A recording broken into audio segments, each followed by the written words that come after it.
আসসালামু আলাইকুম। আপনারা সব ভালো আছেন? আমি শারমিন ডেইলি ব্লগ থেকে আপনারা লাগে ছোট্ট একটা ভিডিও লইয়া আইছি। বোয়াল মাছ আর আলু দিয়ে রান্না আজকে একটু জোল করমু।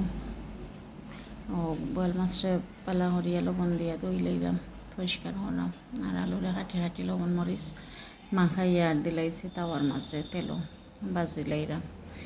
আর এখনও একটু হলুদ লবণ মরিচ দিয়ে মাছটারেও মাখাইয়া বাজি লাইম,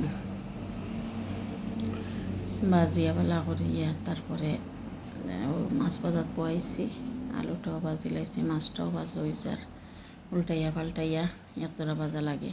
হয়তো আলুও বাজিয়ে তৈছি আর মশলারে পেঁয়াজ আর রসুন আর সবজাত মশলা দিয়া এখানে মাখাই লাইছি। যেহেতু আমি একলা ভিডিও করলাম পারতাম না, এর লাগে তেল দিয়া তেল গরম করিয়া মশলা দিলাম। খুব সুন্দর একটা স্মেল বাড়াইছে, মাশাআল্লাহ কালারটা খুব সুন্দর। ওই দিকে একটু তেল রয়েছিল মাছ ভাজার, ওটাও দিলাইছি বালা করিয়া ওয়াইয়া পেঁয়াজে হালকা পানি দিয়া মশলাটা কষাইয়া তারপরে একটু ডাকিয়া দিম, ডাকনা তুলি আর ওই দিকে জল দিছি। পানিটারও উতরাইয়া বালা করে জল করিয়া মাছ আলু দিয়া আরও 5 মিনিট 7 মিনিটের মতো জাল করিয়া রেডি হয়ে গেছে আমার বোয়াল আলুর জোল।